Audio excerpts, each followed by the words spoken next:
Good evening. I'd like to call this meeting to order of the Cedar Falls Board of Education with a reminder that the actions taken at this table will focus on our students and their achievement. With that, do I have a motion to approve the consent agenda? So moved. Second. It's been moved and seconded to approve the consent agenda. Any questions or comments? Hearing none, all in favor signify by saying aye. Aye. Opposed, same sign. Motion carried. Moving now to public comment. We do have one person that would like to speak. Mark, would you come up to the microphone, please?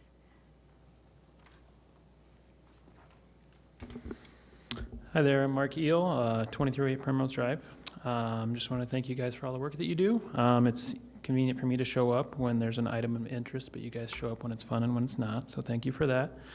I was one of the people that moved from a no vote to a yes vote on this most recent bond vote. I'm very appreciative of the increased levels of communication that I felt was coming from both the board and the staff. I felt as though my questions and concerns were better listened to and addressed, and so I wanted to say thank you for that. As much as I don't like my taxes going up, I was convinced it's time to move ahead with the project and get it going. Very excited about what it will do for the students and the staff that get to use it every day. And then selfishly, my family and I like going to events and activities. So I think that'll be a huge improvement. I want to encourage the staff and the school board to continue to keep us up to date on the construction and also any budget changes and how things are moving along. If there's any variances, things always come up, but communicating those early and often will help everyone understand what's happening and where any additional costs or savings are being realized. Along those lines, the construction manager contract was on the agenda tonight. I just wanted to mention, I think that will be very beneficial to have somebody liaisoning between the staff, the board, contractors, the architect. But I did want to ask that there's monthly updates in there in terms of how things are going for budget versus actuals, and if there's an increase to the total budget, change orders, stuff like that. I wanted to ask to see if those could be made available on a monthly basis to the public so that we can know as things go along how things are going rather than waiting till the end to see, oh, how'd we do total actual compared to budget. So I just wanted to encourage the communication to keep coming. We like the information, and then when we can go out there and find the information, we don't get surprised. So thanks again for all you do. Thank you, Mark. Thank you. All right, moving on now to communication. Rachel, if you would like to come up to the microphone. I'd like to welcome Rachel Brokenshire, and she is our student representative from the high school. Hi, I'm happy to be here. So I just came here from cross-country practice. So okay, so yes, I'm Rachel, and I'm a senior at Cedar Falls High School, and I'm happy to be here and just give you a little bit of what's going on. I'm president of Student Senate right now, so this week is homecoming week. It is a crazy week, but we're off to a great start. Seniors won Powder Puff last night. 18-0. It was a great game. The weather held off, but today we had our assembly where we had our court announced, and we just made sure everyone was on the same page on the different themes. Our homecoming theme this year is road trips / home sweet homecoming. So it's every day we are going to go to different places. Tomorrow will be Hawaii, Taki Taurus, but then on Friday we're coming back home. We're gonna do a spirit day. So that is our theme. And so just some events that are coming up. Mostly we have different athletic events going, but the big one is Friday. It's going to be the football game at the Unidome, and it'll be great.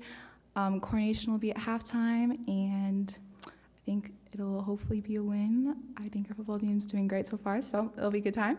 And then we have Saturday night will be the dance, and it'll be fantastic. And so otherwise, our next big event, once we get over this big homecoming theme, is our food drive, which is just super fun and super great time. Cedar Falls always does really well. It's going to start on October 7th, and it's going to go to November 8th. And a big thing we wanted to give you guys heads up on is we're going to have a Chick-fil-A night on Wednesday, October 16th. And so if you come to Chick-fil-A down in Waterloo from 5 to 8 and you say you're from CF, that's a key part, you have to say you're from CF or you're supporting, and they will give 15% of the profit towards the CF food drive. And so again, October 16th, it's a Wednesday, 5 to 8. Chick-fil-A is delicious, so it'll be a great excuse. Yes. And then our other event is our Trunk or Treat, which will be on Sunday, October 27th from 1 to 3. And that's where all the students will get our creative juices out and we will decorate trunks. And so then we encourage families to come with their kids. You can bring, if you would like to bring, what's the word called? It's voluntarily optional. Yes, thank you. You can please bring canned foods to support the food drive, but otherwise we will have trunks out and you can come and it'll be like a little Halloween, but you just don't have to walk as far. And I think 1 to 3, it sounds like it'll be a little bit warmer. And so come and get some candy and we encourage families to come and it'll be a good time. And it'll encourage us high schoolers to use our creative juices and get the best trunk decorating. So that'll be fun. And then some other things, we are trying to be more active on social media, so with her help, so hopefully it'll be a good time. So we're gonna try and we'll give updates, but obviously we're teenagers, so that's really hard for us, social media, so we'll see. But yes, we're excited. I just have so many amazing things going on at Cedar Falls, so we were like, we should maybe try and make sure we're getting a little bit more information out. And so one of the things actually that I just wanted to highlight that hope maybe you guys saw is our senior leadership started a new tradition and it's called the Senior Sunrise. And we did that last week and it was so great. The Iowa weather actually worked out, so that was fun. It got postponed for 1 week, but it turned out, and we were just really excited. So we had a really good turnout, and then we were hoping to tears, but at the end of the year there'll be a senior sunset and we'll all be crying, but it won't be as early, so that'll be good too. But so that was one thing that in senior leadership we're doing. And then otherwise I just had some Tiger Pride moments that I wanted to highlight. So the first one, I don't know if you guys saw it, if you haven't, I highly encourage you to go look. The football team had an amazing just story of sportsmanship, and it's everywhere, hopefully on social media, that all the Tiger things, but just at the Ankeny game a week ago, they just had, I don't even want to tell the story because it's so good, and you should just look and Google it, and it'll be us, just heartbreaking. Get some tissues so you can just wipe those tears. It's so heartwarming, and it just shows we have an awesome football team and they are doing really well, but they also just showed great sportsmanship, and it was just a really big Tiger Pride moment. And then also, again, I'm on the cross country team, and so last week we had our home meet, the Rich Angle, and so proud of our meet and just all the volunteers that came and helped out with that. We had the drum line, which was so cool, and as a runner was so appreciative of it. And just overall, I know we got a ton of positive feedback from all the different places that came, and so just a big Tiger Pride moment of I love my school and it was a great time, and yeah, it'll be a fantastic year, and I'm happy to represent the high school. Oh my gosh, thank you for being here. Any questions? I just tell a little bit more about the Senior Sunrise. What is that exactly? Oh, so I'm a big Pinterest person, and so it was on Pinterest. It was the idea. We are not the original people to do it, but it's just the concept of you start your senior year with your senior class and you watch the sunrise, and then we get our big we learned in English, symbolism, and so then at the end of the year we're gonna have our senior sunset to kind of just have time with our class, and it'll just watch this. I'm a really big sunrise sunset person, so it was right up my alley, and it was just a great time. We had food. So just to motivate people to get up early in the morning. So good. Yeah, Good. It's really fun. Well, thank you for the work you're doing. Absolutely. Thank you, Rachel. We'll see you next. Thank you. Thank you. Welcome. Okay, newsletter, Janelle. It's kind of a tough act to follow. Yeah, so I have some great things to talk about. After that great update from Rachel. Okay, so the school year is definitely in full swing and lots of things happening. First thing, just kind of wanted to mention, although it seems kind of maybe not something to talk about in the communications update, but wanted to mention that across our district, all of our students go through a bus evacuation with our bus drivers and transportation staff every year. Something that we do across the district, of course, with all of our other drills that we need to do, but this was one that they did out at Aldrich today. And it might be something that you think might not need to happen every year, but that students need to be reminded, and also with all of our new kids that have come in, especially those kindergartners, it's important to do that. So this just shows Aldrich and then the bus evacuation they did. This is the 4th grade class at Hanson, and they learned about September 11th and all of the events surrounding it, particularly in regards to first responders and their part in September 11th and saving lives. So what they did is they wrote letters to thank our local heroes, and then they actually were able to deliver those letters to some police, fire, and then paramedics, and then they talked about their jobs and positions. So this is a photo of the 4th grade class at Hanson and then some of those local heroes they were able to see. This is just from Cedar Heights Elementary, and they did they had door greeters to kick off Start With Hello Week.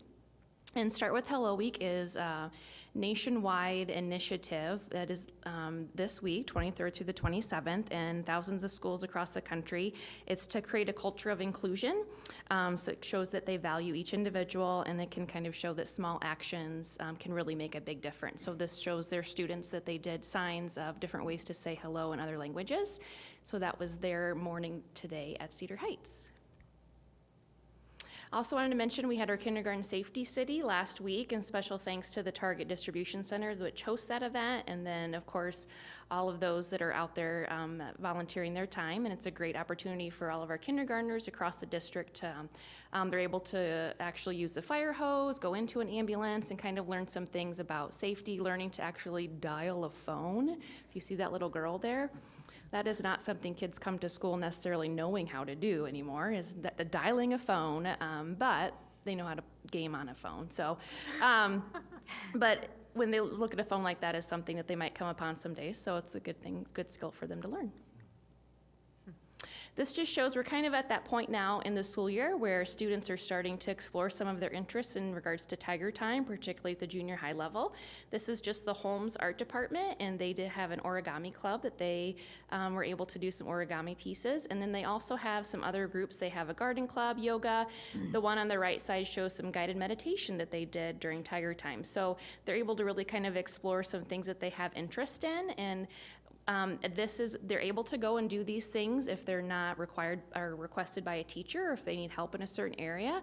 So it's a time for them to kind of have ways they're able to learn to kind of express themselves in different ways, but then also kind of have some fun with friends in a relaxed way. Also want to mention our CAPS education students are out in buildings now, and this just shows Miss Taff. She was able to work with some of Miss Eller's kindergarten students at Cedar Heights. So we have our CAPS education students out at their first placements. So they're in elementary and junior high buildings depending on their preference of where they want to get some experience. Also, we had a professional development day about a week and a half ago, and just wanted to mention really quick, our junior highs are really working together on some unified goals as a group of junior high instructors, teachers. And so the building leadership teams from Holmes and Pete got together, and then they really worked together on that professional development day to develop those goals together. And then our elementary our elementary teachers, they look like they're students sitting there. They were actually all out at Aldrich, and they had different sessions where they learned from each other. So the teachers themselves could sign up to give presentations on technology things they'd use, or different things they'd use in the classroom they thought that other teachers would be interested in learning about. So that was a great experience for professional development for our teachers to learn from each other. And of course, Rachel covered this a lot, but we encourage everybody in the community to show their spirit for our homecoming this week. Homecoming game is again this Friday, September 27th, and sophomore games at 5 and varsities at 7. And I did a big shout out there to the winning Powder Puff team there. That's the seniors. And then I'm just gonna close with a quick video that was done by Orchard Hill. They have an anchor award that they do. that they award to someone in their building, and they awarded their Anchor Award last week to Mr. Meyer, and they had Mr. Meyer Day. So we're going to take a quick watch of the video. This week, Words from the Heart. Thank you, Mr. Meyer. You've done so much for us.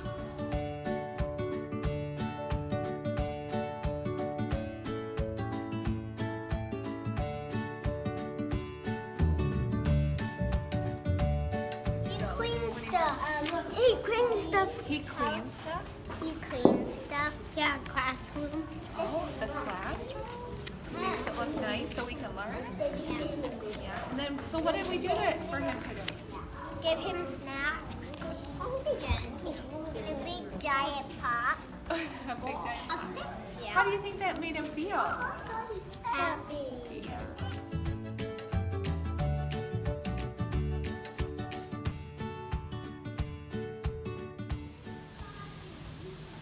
Miss Maya always asks us if we're going fishing, and we say no, and it's kind of funny, so we're going to draw a picture of fish. Mr. Meyer deserves the Anchor Award because he is the hardest working person in the whole school, but he does so much more than just keep our building clean and safe. He is a friend to every single student that walks in that door, and he's also a great friend to all of the teachers and staff. So thank you, Mr. Meyer. We love Mr. Meyer, and we love to hear him whistle while he works. Mr. Meyer never complains when the third graders tell him the soap dispenser needs filled a mile away from where he's at. Not only does he not complain, he takes so much time with all of our kids, and he makes them his kids, so that's why he deserves the Anchor.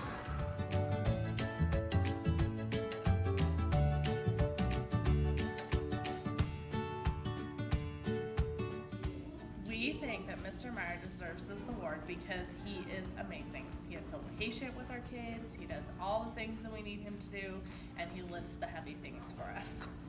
And he's always willing to do whatever you ask him, even if it looks like he's extremely busy. He'll always say, just a minute, and be right there.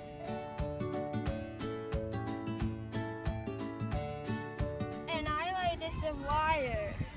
Mr. Meyer is awesome because he cleans up our school and he works to keep us a healthy, happy Orchard Hill.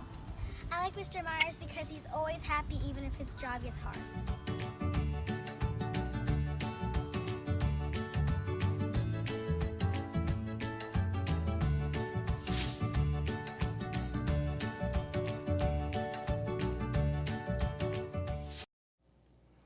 So Mr. Meyer, they had Dress Like Mr. Meyer Day. So that was where you saw some of that. But I think Mr. Meyer also needs a special thanks for all of the work with Orchard Hill, their addition and renovation, because there was a lot of extra things that needed to happen. So I thought that was a special thing. And especially our custodians in general really need an extra thank you because they do great work for us. So any questions? I have kind of a general related, we're sending students out for the CAPS education strand. Andy, if we have students who are interested in secondary teaching, are they also able to do that through the CAP strand, or is it really focused on the elementary? We do. Typically what we do with the first opportunity for students to go out, the first placement, it's kind of in an area that they might not have their highest priority or their highest level of interest. So we do have students that go out into some lower elementary classrooms because they think they're going to be a secondary teacher or have that interest. We have partnered typically with Hudson or some of the other surrounding districts to have placements for secondary students because they might be a little awkward if they want to teach high school and they're actually teaching their peers because they're the same age. So we have them go off-site to another school district. Awesome, thank you. I also do want to mention Mr. Eel's question earlier about I'm literally in the midst of developing a website for us on high school construction. So although it's going to be part of my communication update next time, no, just kidding. That is in process, but there is a lot of things that we know the community wants to know and understand, so working on that. Thank you, Janelle. Thank you. Thanks, Thank Janelle. you. All right, moving on to item E on the agenda, the Secretary's financials.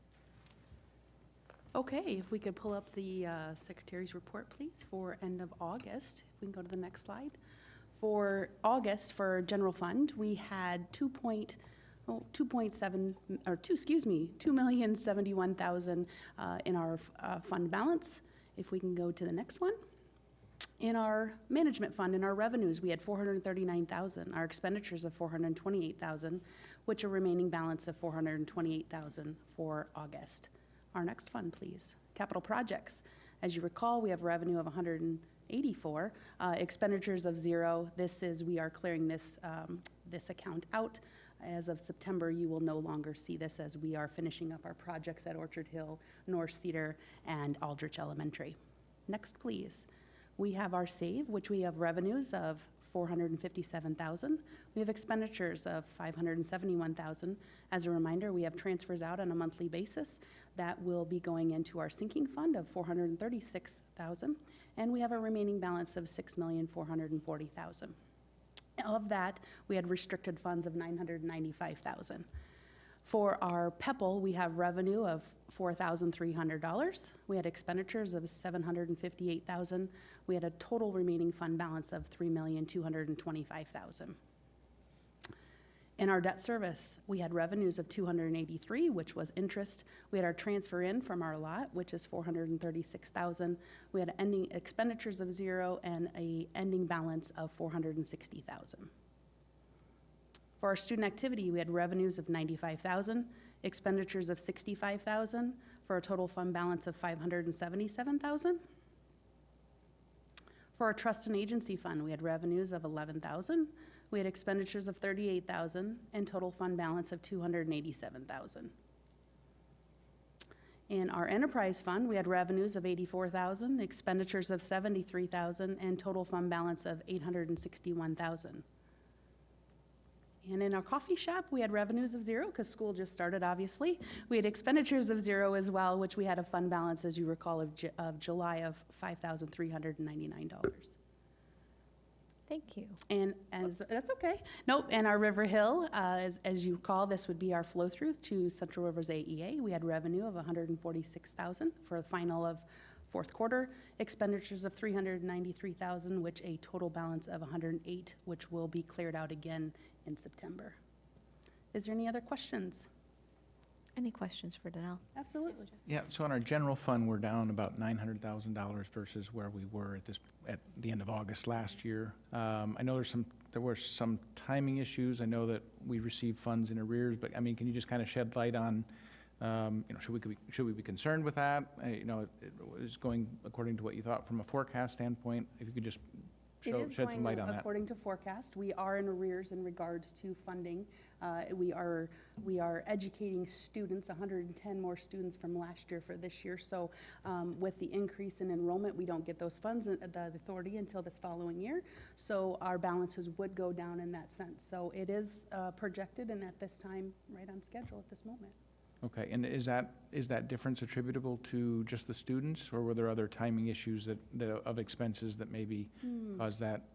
Just from 110, so if you figure that, maybe you had 4 or 5 extra teachers or something like that, Sure. but, I mean, I'm just trying to think about the magnitude of the difference and what could cause that.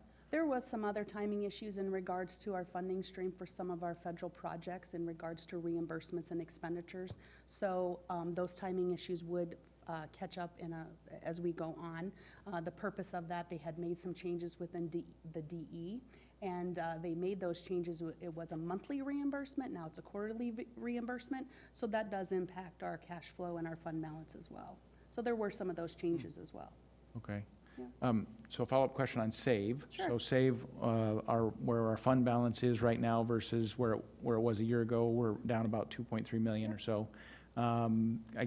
I mean, that obviously is going towards infrastructure, and we got a lot of infrastructure projects going on in the district, and we will have much more coming. But is that kind of where you, according to the forecast, where we thought it would be at this point versus the planning standpoint? Yep, we definitely are utilizing those dollars for the Orchard Hill and North Cedar and Aldrich Elementary projects. Our forecast from reviewing in the past, from working with Doug's numbers, obviously it does appear that we are right on forecast, and we'll be able to move forward with our projects going forward.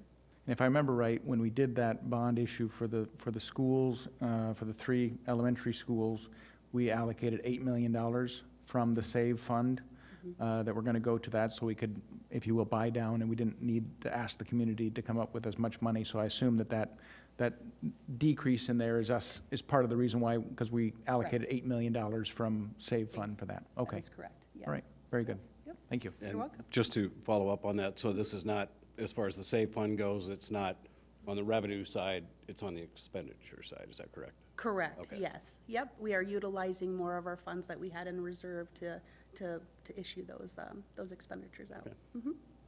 And, sorry, and so just on the save fund, have you, year over year, I know the timing of that comes in kind of chunks, right? And suddenly the save, have you seen how much increase there was on the revenue side is it up by 3%? Is it flat? I'm just, because that's an important source of revenue for us, obviously, on infrastructure. Absolutely. I have received that. I have not actually calculated the percentage. I'd have to get back to you on that. Okay. But it is substantially increased for us, so yes. So it's a good positive increase. And there's two factors to that. Number one, the amount of dollars allocated per student across the state, and then the number of students you have. And obviously, the allocation per student has gone up, but also the number of students that we have in our district with growing enrollment goes up. So those allocations continue to grow on the revenue side. And we're in arrears, I assume, on that too. We're a year behind on the allocation of that?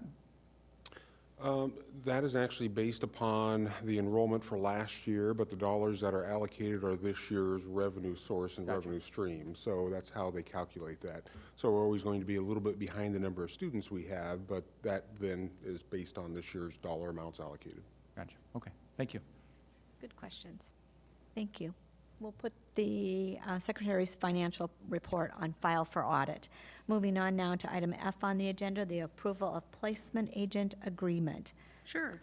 So this is the next step of moving forward with our sales tax revenue bonds.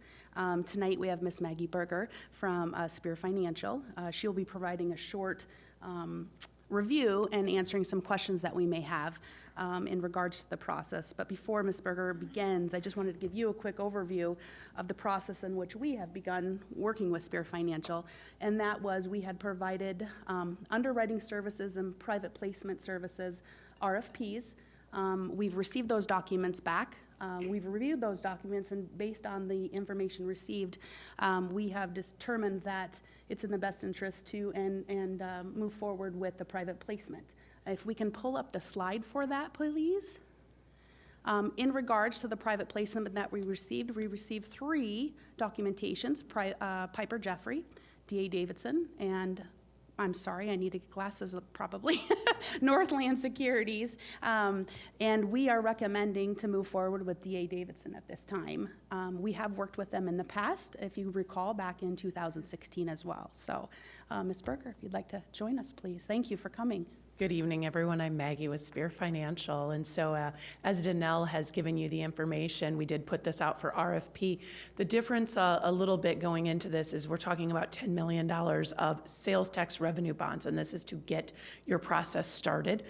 This is the first of what will be further issuances, but the $10 million, the reason that we're talking about that this evening is that is what we can issue this calendar year as bank qualified tax exempt debt.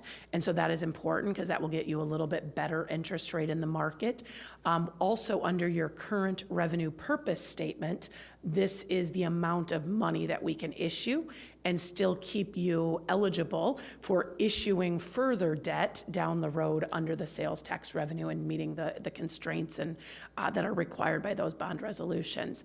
So we have been watching the markets. I know that you've been watching the markets. I'm not an economist, but with 2 federal rate cuts by the Fed Reserve, we are seeing interest rates very, very low, and we do anticipate that the private placement market is a better option for you at this point in time, really because it limits the constraints. And when I talk about constraints, we talk about debt service reserve fund, the amount of money that you have to just set aside and sit on until the end of the bond, until the maturity, as well as the coverage factor. And we believe you're going to get better results in the placement market today doing the issuance that way versus a negotiated underwriting or a competitive sale underwriting at that point in time.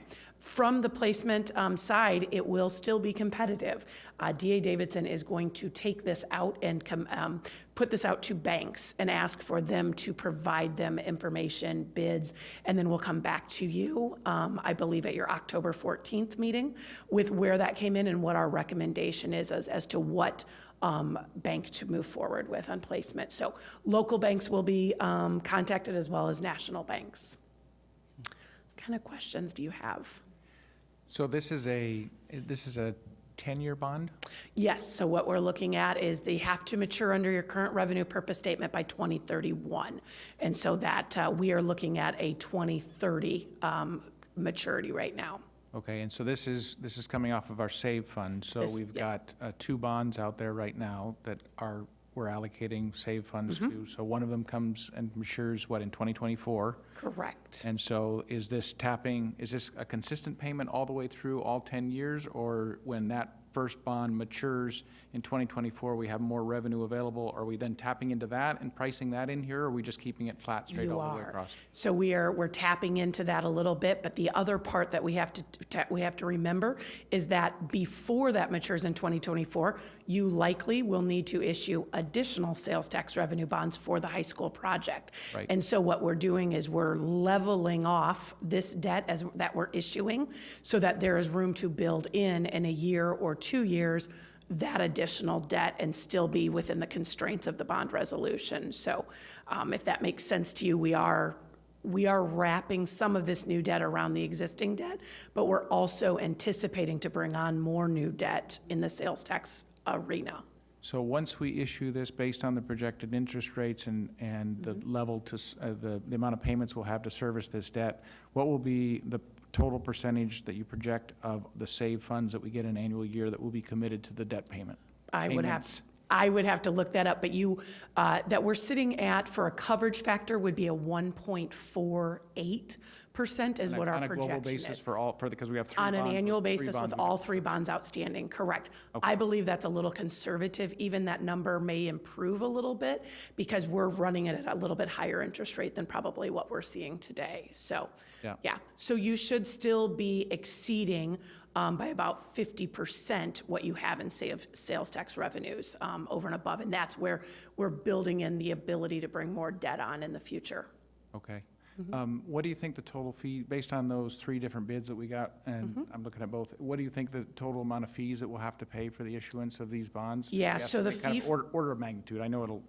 Right, Yeah. right. So the fee just from DA Davidson, it was the lowest of the 3 fees, and their fee would be approximately $30,000 or 0.3%. We are working right now with the district to establish our fee, and the reason is we're waiting for DA Davidson to tell us what they need from us.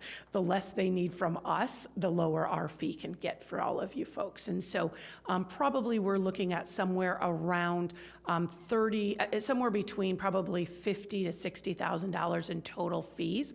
Some of those fees, we have to remember, with private placement, there is no need for a rating to be done, but we still have to bring bond counsel in, and we still at SPEAR have to do some analysis and have a fiduciary duty to you. So. Have you seen a lessening in demand as a result of the new tax law for tax-free bonds? A little bit. That's a really interesting question. So today we sold 2 bond issues for 1 client, tax exempt and taxable. The tax exempt had wonderful 6 bids come in. The taxable had 11 bids come in. And so there definitely is a growth in that market of taxable. I don't think we've seen less demand for tax exempt. We've found that there's more demand on the taxable side. All right. Thank you. Anybody else have questions for Maggie? Just a comment, and I think this was clarified at the last board meeting as well, but this ties into the bond referendum for the new high school, obviously. The public, our community graciously approved a $69.9 million general obligation bond, but we said as a district with revenue bonds, the 1-cent sales tax now extended through 2053, 2051, thank you, sorry, that we would dedicate $43 million to this process and this project. So this is the first $10 million of that $43 million that we said we would allocate as a district based on those revenues coming in from the state. Yes. This does not raise property taxes, I think was clarified at the last board meeting as well. This is tapping into the revenue from that 1 cent sales tax. That's correct. Any other questions? We did have a slide or two in regards to the terms in which we were looking with DA Davidson, if we could pull that up too. It's actually the next slide. Next one, please. Just wanted to give a little background in regards to the purpose of this. Again, it was for the financing and the design and the cost of related to the new high school. As a regard, the district is currently rated at an A+ stable per the Standard & Poor's, so if there was a question in regards to that. Growing metro area, obviously, and we've had increased enrollment, so over the past 5 years, an average of 1.52%. As well as the terms, if we can go to the next slide, please. The proposed terms would be the principal amount of about $10 million. It would be bank qualified, as Maggie had indicated. There'd be no debt service requirement, and the principal paid would be beginning of June 1st, 2020. And the 1.20 coverage. And I believe there's one more slide. And the preliminary timeline, as we had discussed, it would be September 24th. We would distribute this to our potential lenders. October 9th, those initial proposals would be received from those lenders. We would negotiate those terms and prices, come back on October 14th for board approval and award, October 28th, and the authorization and the issuance, and then November 12th have the closing of that particular bond issue. And the November 12th date is not a date that you need to have a meeting. That is just the date that the district will receive the funds. Okay. Any questions? All right, thank you, Maggie. Thank you. Do I have a motion? I move that the Cedar Falls Community School District Board of Education approve the engagement letter and term sheet with DA Davidson to assist in the process of soliciting bids for the $10 million bond issuance as presented. Thank you, Sasha. Do I have a second? Second. It's been moved and seconded by Susie. Any other questions or comments? Hearing none, all in favor signify by saying aye. Aye. Opposed, same sign. Motion carried. Thank you. Thank you, Maggie. Moving now to item G on the agenda, the approval of property purchase. Dr. Pattee and... Yes, so this, if there is a slide and a PowerPoint that goes along with this. This is an item that we have moved to closed session a few different times to discuss and review. This slide is showing two boxes, a red and a blue box, and off to the right there's a green line. That is the northern boundary, so the north-south line is the western boundary of the high school property purchased from UNI, the 50 acres. The area to the north of the red and blue box is a recently plotted subdivision with over 200 homes, I believe, or residential lots that's going to go into that area.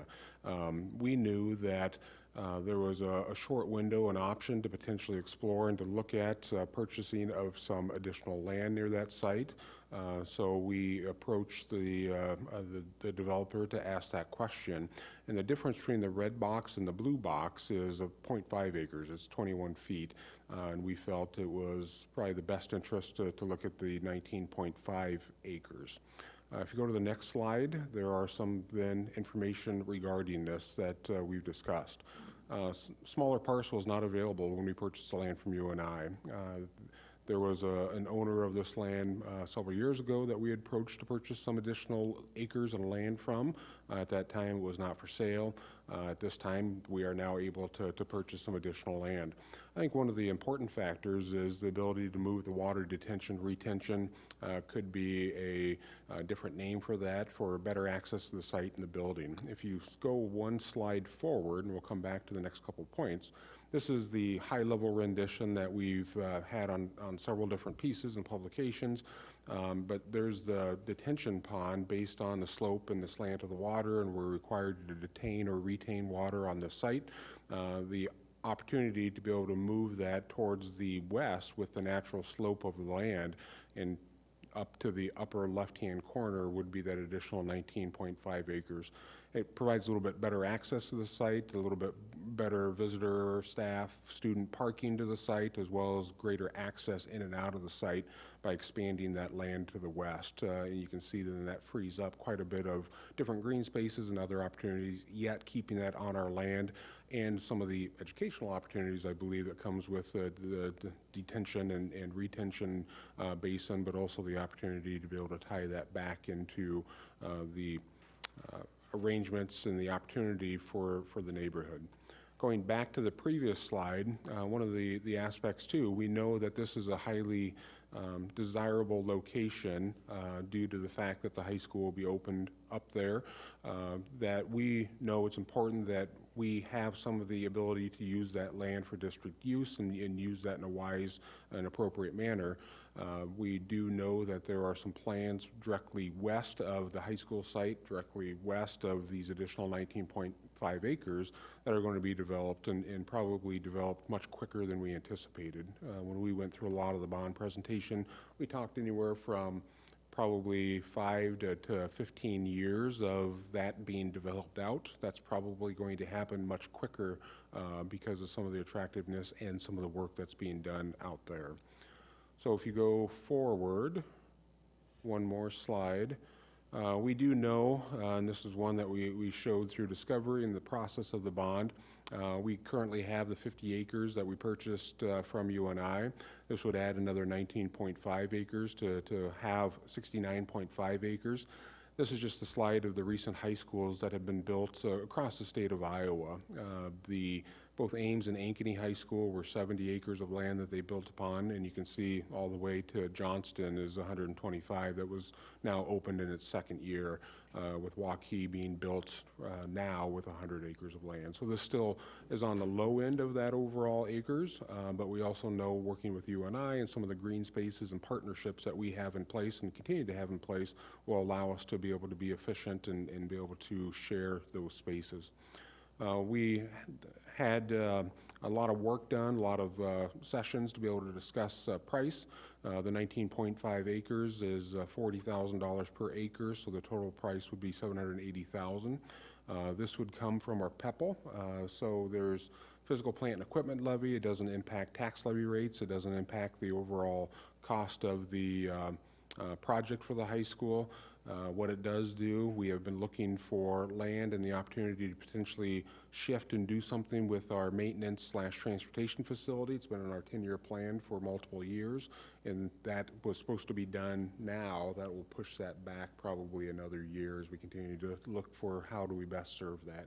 So it's dollars allocated towards that process and project. We had that built in over a 2-year plan, but we also know that right now there's nothing or a site that we have determined or a location that makes sense for that to be expanded with the number of buses and services and fleets that we have. Questions? Any questions for Dr. Petit? Would you mind going back to the map? So the property we're talking about, it doesn't show up, is marked, this would be off to the left. Yes. Is that correct? Correct. It would be in the east. Correct. So down to the, yep, so the diagonal road, and it's kind of hard to describe here because this is kind of cattywampus. So south of the detention pond, south of the yellow rectangle, that is 27th Street. So the Unidome would be to the bottom right corner in the McLeod Center. And across the road, you can see of that yellow square rectangle, that is the Tallgrass Prairie Center. So that kind of gives you where this would be located at. And then the land that we are recommending for purchase is to the west. It would be further along West 27th, adjacent to our property. And we've spoken with UNI about the property that is to the north, correct? That is university-owned property. It is, correct. So if you look at this to the north, you can see a track there and some practice fields based on the schematic. That northern property, there's about 45 acres there, that is owned by UNI. It's right now a cornfield and then some green space that flows into that northern water basin, the Dry Run Creek watershed to the north there. Everything to the east is UNI-owned property. Those are some of the activity fields, some of the intramural fields that part of the purchase of the property from UNI 3 years ago was to redo some of those fields and use those with a joint intent. And then all the land to the west and to the northwest was recently purchased. And that's where those developments are going to start infilling fairly quickly. And so this yellow square, yellow rectangle, is yellow just because? It's yellow because it's not our property. That's UNI's property. That's UNI's yep. property. Yeah. And what will be on that? Do we know?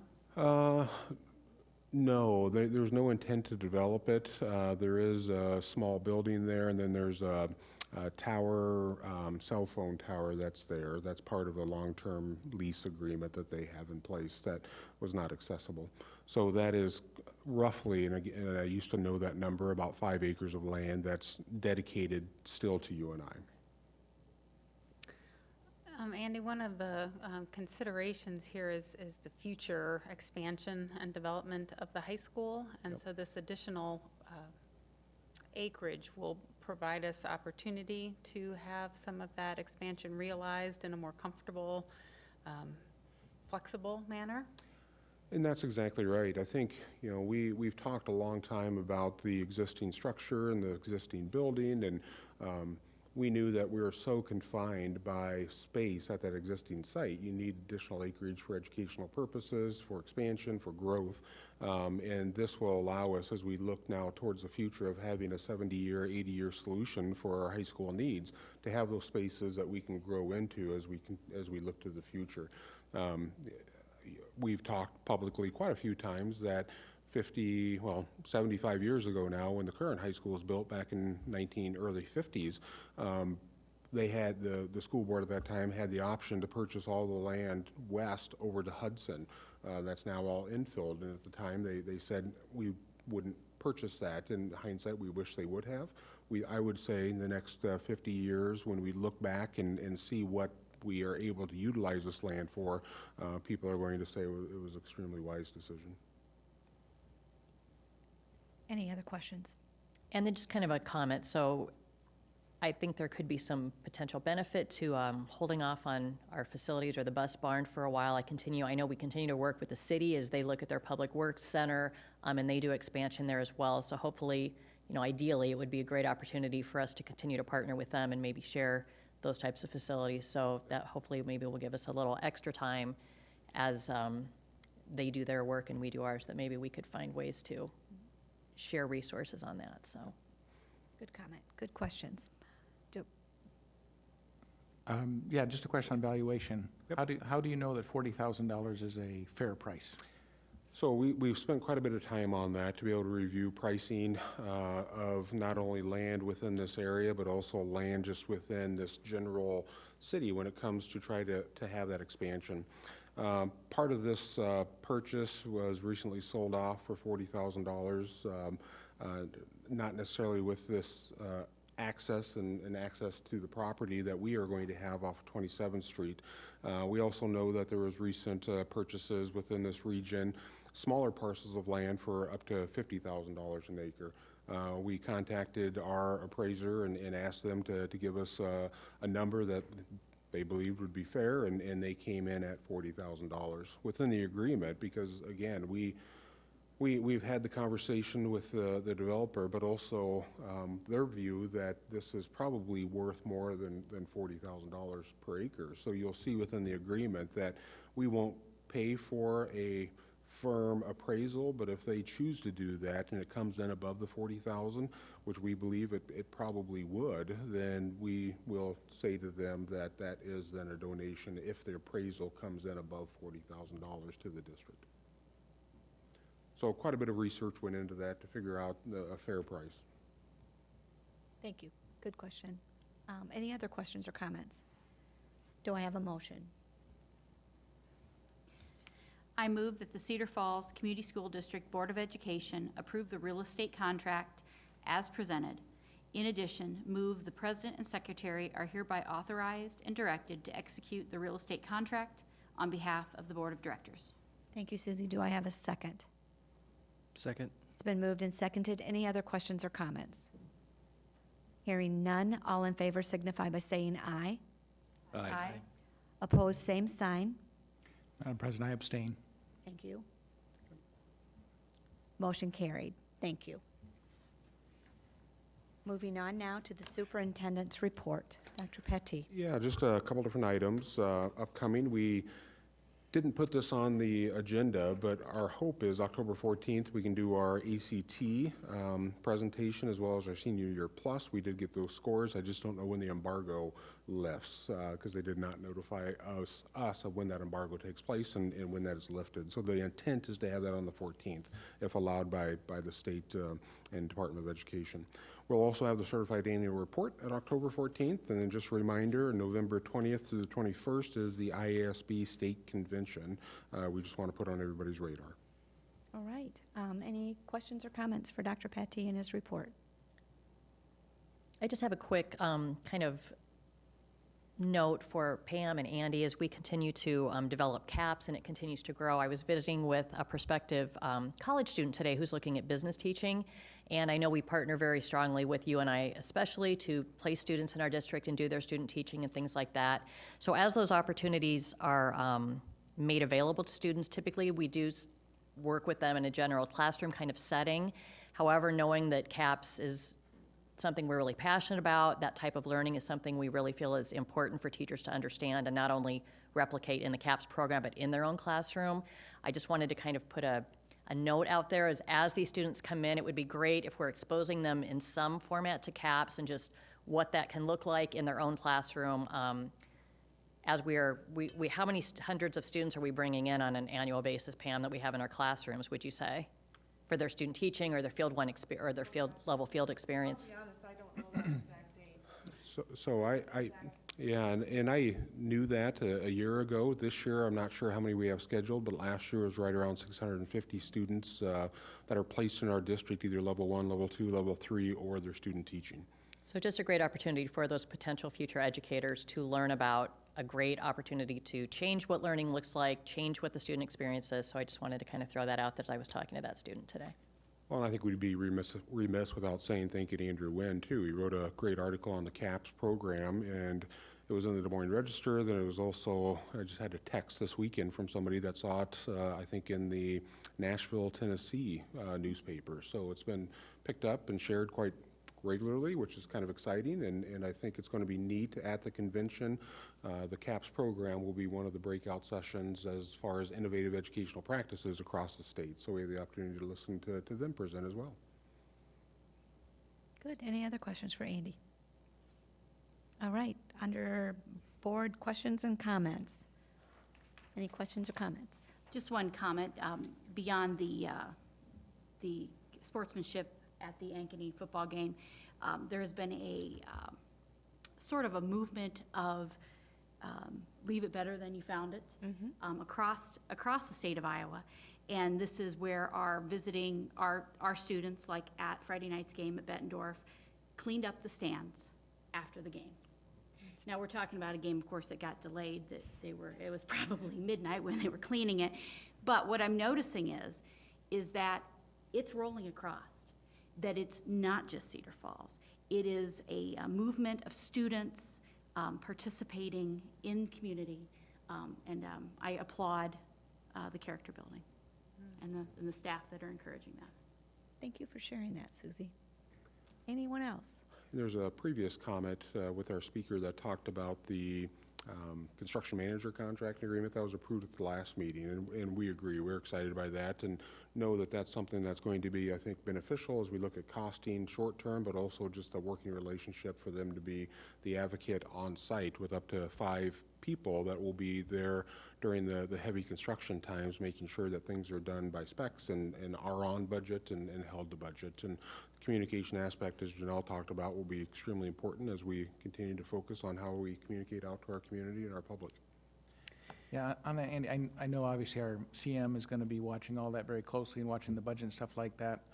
You know, and I mean, once every month, I mean, sounds wonderful. I know on a large project like this, sometimes there isn't much to report in from one month to the other, but can you give us, I mean, do we have, I know they're just getting rolling, so it's kind of a, how frequently do we think that we will get, you know, updates on, hey, at this point, we're 15% done, you know, we're, versus the budget, I mean, and maybe we don't have the visibility of that yet because everybody's getting up and running, but just curious. Yes, so we are up and running on that. So it would have been 2 weeks ago, we had our design team work with all the departments in the high school, It was a full week of meetings to start looking at just needs, space programming. We had community meetings, we had parent meetings, we had affiliate meetings with UNI and Hawkeye, as well as with Dry Run Creek and Black Hawk, excuse me, not Black Hawk County, the Tallgrass Prairie Center, to really start looking at what can we do, how do we partner, what do we do with the site to make it efficient, but also educationally feasible for multiple years, generations into the future. And so from that, our design team will go back and start doing some of the drawings, start looking at how do you piece together all of those hopes, wants, and wishes, and they will then come back and start meeting with departments again to go over that second iteration of what it now looks like on paper based on what they have stated and what they've said. And that goes back then to all of our community partners, our parent group, our UNI group, our Hawkeye group, and all those other components. From there, we have a leadership team made up of board members and some of our administration. We met at the end of that week, so it was about 10 days ago.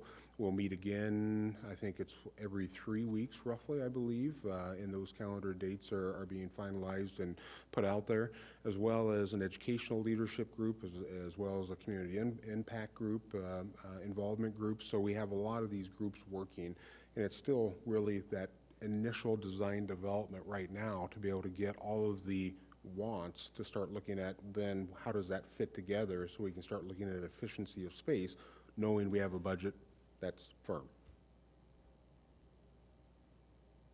Good question. So about 2% done, maybe.